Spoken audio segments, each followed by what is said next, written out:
St. Agnes Boarding School was an old institution located deep in the heart of the eastern region of Nigeria, surrounded by thick forests and known for its academic excellence.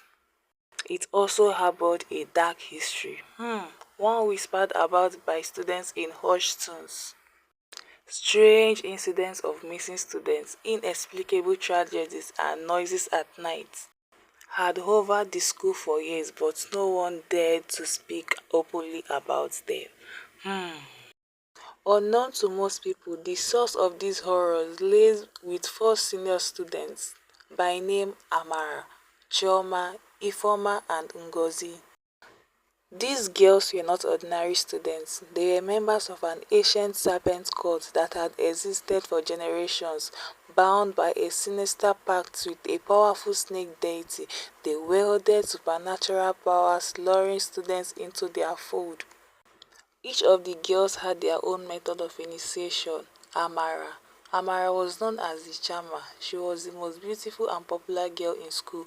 With her captivating smile and enchanting voice, she easily drew people to her. Students who were lonely or struggling academically found solace in her company. Amara would invite them to secret gathering under the guise of study session or special prayer. Once they gathered there, she would hypnotize them with chants and songs, rendering them powerless as she performed the initial ritual, a blood oath, sealed with the touch of her snake-shaped bracelet. Chioma, she was known as a manipulator.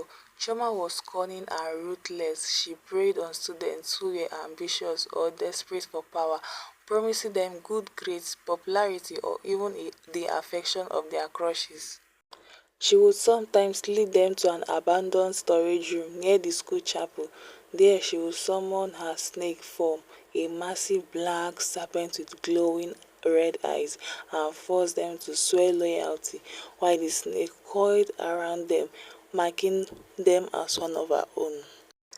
Ifeoma was known as the Whisperer. Ifeoma was quiet and unassuming, the perfect predator for the unsuspecting. She was known for her ability to whisper things into people's ears that would haunt them until they complied with her demands. Ifeoma often struck at night, appearing in students' dreams as a serpent. When the horrified or terrified students woke up, she would be at their bedside, offering them a way to end the nightmare, which is to initiate them. And as for Ngozi, she was the enforcer. Ngozi was the muzzle of the group, intimidating those who resisted. She often used fear as a tool, cornering her targets in dark hallways or classrooms after hours. Ngozi's method of initiation was brutal. She would summon her snake she will summon her snake form and allow it to bite her victims, injecting a venom that bound them to the cult. Those who survived the excruciating pain would wake up as new members. Some students won't even know that Ngozi has initiated them. Once the snake bites them, they become a member of the cult. Well, the four girls worshipped their snake deity known as Eze Ngwa in a hidden underground chamber beneath the science lab in their school. The chamber was accessible only through a secret trapdoor.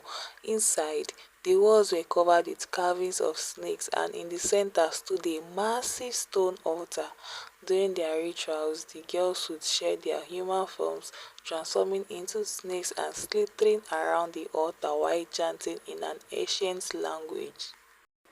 These rituals often coincided with the noises heard at night, hissing sounds, laughter, and occasional noises, sending chills down the spines of students and teachers alike. Some claimed to hear slithering outside their windows, while others swore they saw glowing eyes in the darkness.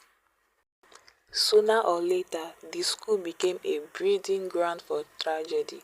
Students fell mysteriously ill or disappeared altogether. Students were found unconscious in their beds or vanished without a trace.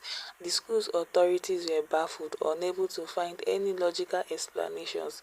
Parents began pulling their children out of the school, but many remained unable to afford alternatives. One night, a young student named Abdobi went missing after confiding in a friend about seeing Ngozi transform into a snake. Her disappearance sparked outrage among parents and rumors among the students. The school principal, Mr. Wosu, attempted to dismiss the incident as a runaway case, but the fear among the students was palpable. Desperate to restore order, the school principal, Mr. Wosu, invited a renowned pastor, Reverend Chinedu, to conduct a week-long deliverance program at the school. The pastor, known for his spiritual prowess, immediately sensed the dark presence lingering over St. Agnes. On the first night of the program, Reverend Chinedu held a powerful prayer section in the assembly hall. As he prayed, the lights flickered and the air grew heavy. The snake girls seated among the students began to fidget, their bodies trembling as the prayers intensified. Amara let out a low hiss, drawing the attention of those nearby. The snake girls were no longer comfortable with the prayers. They just wanted the pastor to go. They just wanted him to go because they were no longer comfortable.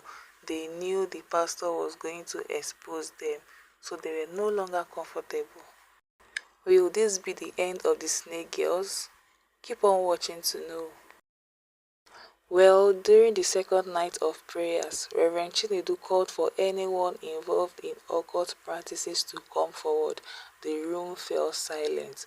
Moments later, Ngozi let out a piercing scream and collapsed to the ground.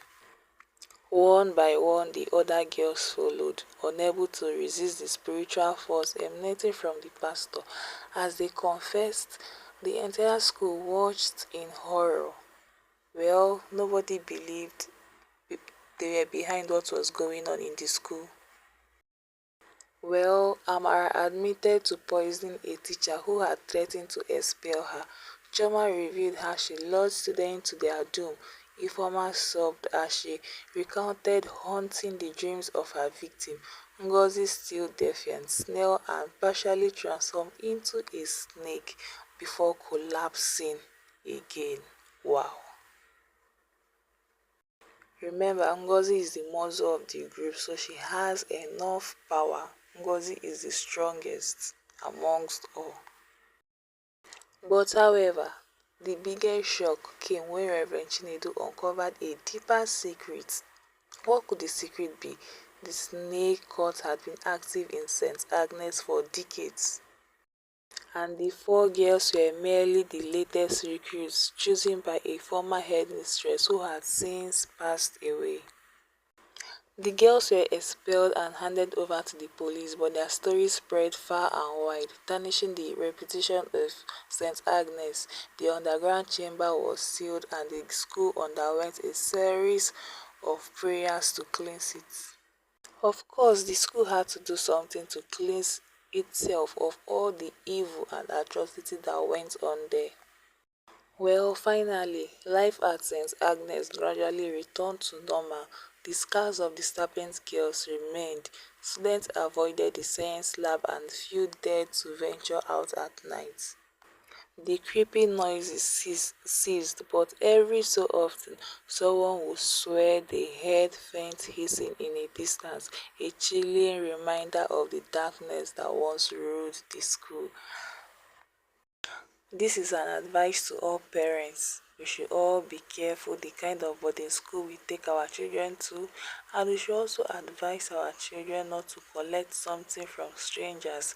They should be contented with what they have. This happens almost in all boarding schools.